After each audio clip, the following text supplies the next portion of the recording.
Hello everybody, and today I'm going to show you guys one of the greatest games of all time, one of the greatest miniature games of all time, one of the most famous games of all time, played by Paul Morphy, known as the Opera game. Probably you've heard of this game before, but you don't really understand how he actually won the game. It seems like, the game just, uh, the game was equal and suddenly he just sacrificed all his pieces and won. But actually there's a very subtle strategical reason for the reason why he won this game. So let me show you the game first of all, and then we'll analyze it later. So the game started with e4, e5, knight f3, and pawn to d6, known as the Philidor defense. And pawn to d4 is responded by Paul Morphy. Now what's the idea of pawn to d4? Well, if you take the pawn, you can take back with either piece, doesn't really matter. And the point is that you basically have a pawn structure where white has slightly more space. It's very comfortable here for white. White can consider playing c4, but usually just developing a piece, developing the knight, developing the bishop, and castling.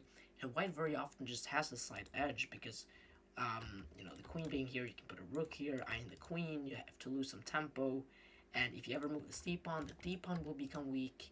And something that could, for example, happen is something like this, where you develop your pieces very actively. Something like bishop g5 with the idea that, black wants to go here and bishop f6, you go here, now if the knight moves, you have some tactics, and this position is, according to the engine, probably, okay, this position is more or less equal, but if you play more accurately, then white can actually get quite a substantial advantage if you play the right way. So d4 is a great move, opening up files for the rooks. But here's opponent plays a big mistake, and that's to move bishop g4. And this move actually is a terrible move because, well, white just takes on e5. And the problem here is that you can't take back because then you lose to this, you're down a pawn, the bishop is hanging and f7 is hanging. There's only one move for black to defend, that is bishop e6, but you're down a pawn. And being down a pawn is very bad in endgames because when you're down a pawn, what happens very often is that everything gets traded off, but then white in this case, has an extra pawn, and that pawn becomes a queen. So being up a pawn in endgames at the higher level is extremely, extremely bad. In this case, white not only has an advantage in space and stuff, but white is up a pawn as well.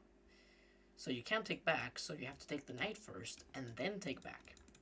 And now, let's analyze the position a little bit later on, but in the game, bishop to c4 is played, attacking the f7 pawn, and his opponent decided to develop the knight and now blocking this threat, and queen to b3 is played by Paul Morphy.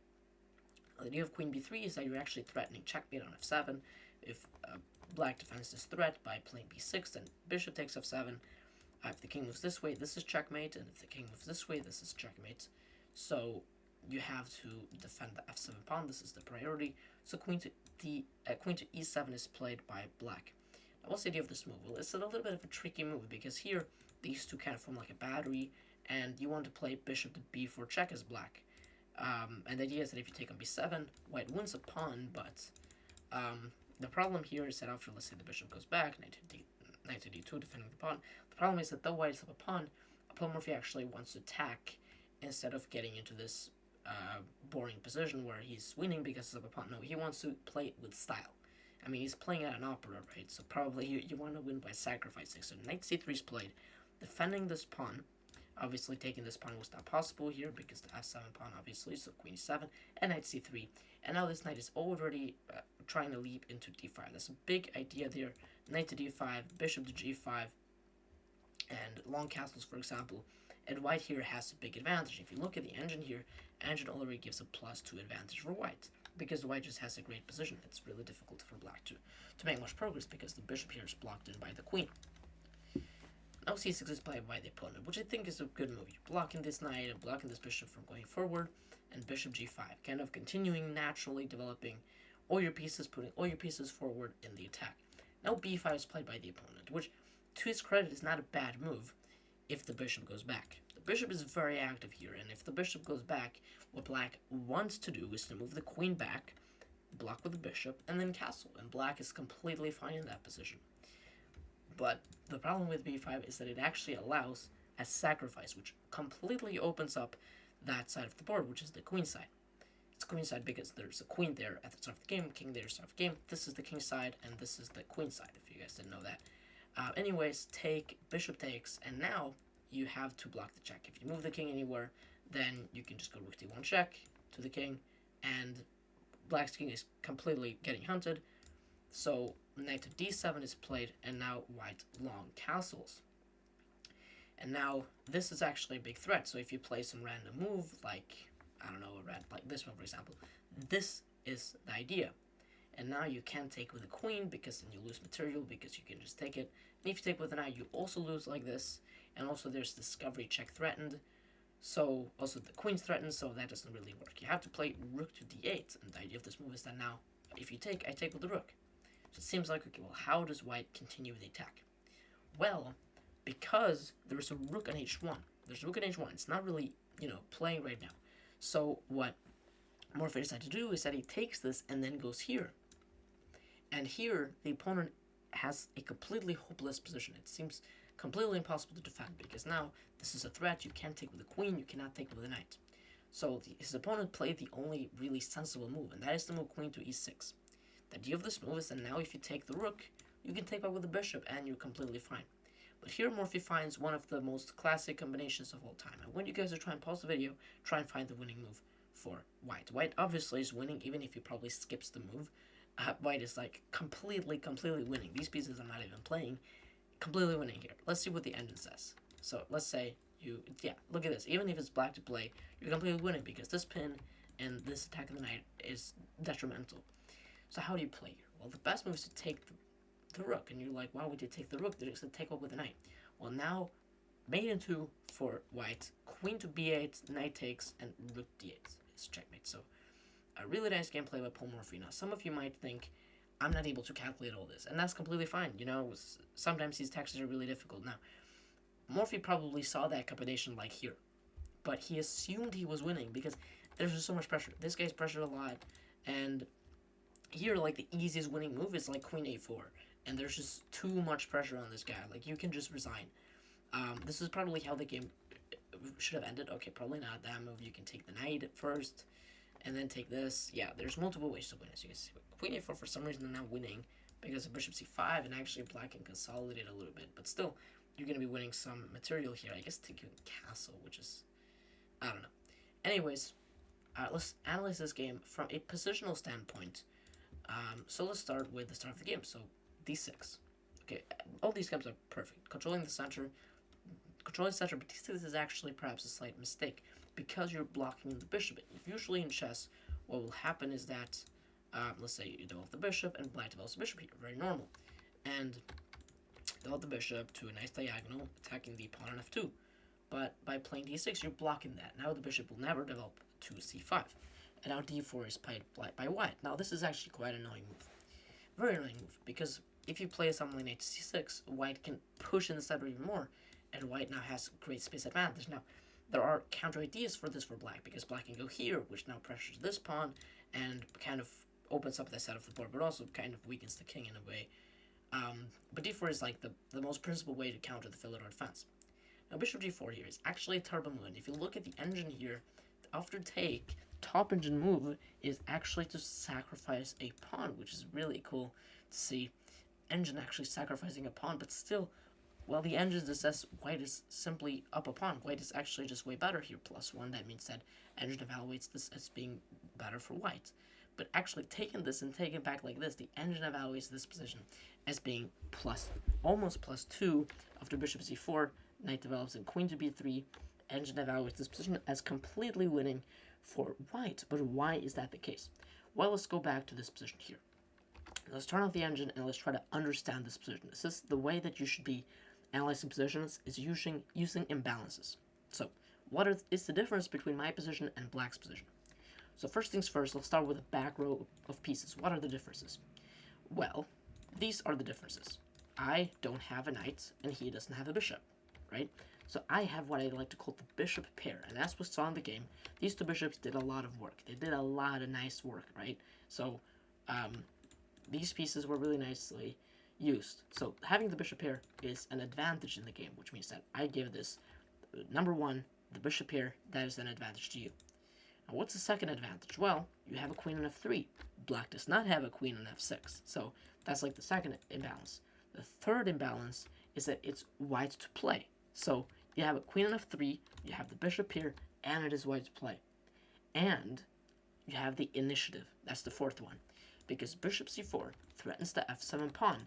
And the only reason, by the way, the only reason why you have this thing called initiative is simply because you have more pieces developed. You have a bishop developed, you have a queen developed, and you can get these pieces out really quickly and castle, and you have a lot of initiative. You have a lot of potential for an attack. Black goes here, and queen b3, continuing the initiative, right? Queen e7, knight c3, initiative, right? And c6 kind of stops you. So this is actually a great move played by the opponent. c6 is a great move. You're blocking everything, and also defending the pawn on b7. Bishop g5, great move by Morphy, now pinning this way. And now, the reason why the engine still evaluates this as way better for white, even though black has kind of stopped the sort of initiating moves, what black basically wants to do here is to castle, right? But the problem here is that the queen on e7 blocks the bishop from developing here. And if you go queen to d8 with the idea to develop the bishop here with the idea to castle, the problem is after queen to d8, white can just bring a rook here and attack the queen, and then, you know, this position is very uncomfortable for black to play. If you block like this, I mean, obviously if the queen goes here, then this is hanging, obviously, so I just saw that. And queen e6 doesn't work because the bishop takes it. All these pieces are kind of pressuring the rook and pressure here. The bishop is always pressuring the position, and black's position is very, very difficult to play. You have to castle. If you don't castle, what white will basically do eventually is just castle, bring the rooks in the center, and white will just improve the position inch by inch, and black is not able to do anything. Black's not able to improve the position at all. So black plays b5, which to his credit is actually not a bad move if white moves the bishop back, because now the bishop is no longer that active, and black can now probably just safely develop the knight, and now the d file is blocked, and black's position actually doesn't look too bad, but it does fail because you can sack the knight as white. Now there's no pawns here anymore, right? There's no pawns that's blocking you. You see this pawn was blocking now? That pawn was blocking? Now it's not. Right? Now this bishop is completely free, castles, bringing more pressure to the position. Queen e6, and here Morphy has a million ways to win. One of those, however, is to sacrifice material, and you have this beautiful mate at the end. So you can see that even, like, positionally speaking, this game is perfect, because you develop the bishop here, you kind of pressure here, dynamic stuff. It's difficult for black to castle. Technically, tactically speaking, it's really difficult for black to castle.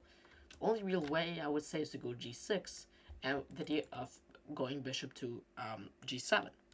But this is really difficult to see, but still, even with this, you see the engine finds a million ways to win this position. You can take here, take on b7, for example, and this position is winning for white. We're just going to win this, and also going to win the king eventually. So here you can see, just take this, go here, and you can see that all these pieces, if this rook was moved over here, it would be a different story. Then probably Morphy would be losing, because then more of their pieces would be active. But you see these pieces never moved, right?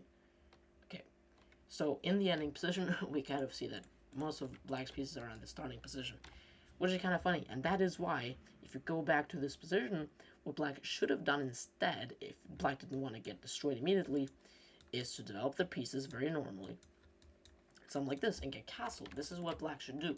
Black should get castled, and then develop the bishop, something like this. Okay, now this is not perfectly played. This is by far not perfectly played, obviously, but you get the point. You want a castle in chess, okay?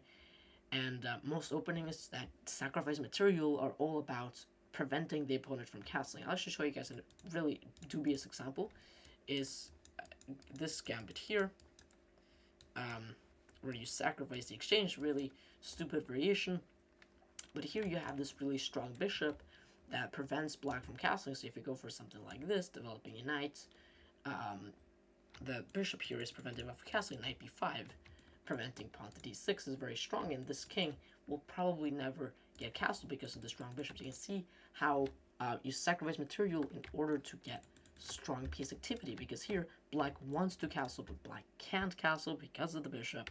You cannot castle through check, obviously, and this position is just really annoying for black to play. Now, technically speaking, in this position, this gambit isn't really sound, but knight f6 is a blunder. You have to play a6, but that's a story for another day. That was the video. It's all about developing, all about putting all your pieces forward. This game was very, very instructive, but it goes to say that if your opponent plays something offbeat, like bishop g4, there's probably a very simple way to beat it. And here you can see all the imbalances are in your favor. You have the bishop here, you develop your queen, it's your turn, and you have the initiative, and you use all these factors to win. Now, some of you might say, what about other moves? What about bishop c4, knight to f6, and something like g4, something like this? Well, the problem with moves like g4 is that they do allow the opponent, usually, to consolidate. I'm actually a little bit unsure what the top vision move here is, but you get like knight c6. Look at this. And now black develops the pieces, right? This is now a threat. So now you can see black uses their imbalances for the good. Now black has a knight here, and now knight to d4 is the threat, attacking the queen and attacking this fork, and suddenly white is becoming completely lost already. And you have to be really accurate in these positions. You know, this is kind of a threat. You have to go quick. Queen b3, attacking this. You cannot allow black to develop the pieces. And queen e7, to be honest, I think queen d7 is a better move, but it's difficult. Like, not queen b7, right? This is annoying. And if you play this move, then this move, because the queen, this is a really common idea, by the way. Queen b7, queen c6, and bishop b5, winning the queen. And yeah, hopefully you guys enjoyed the video. Please feel free to like the video. This is really a small channel. So, bye.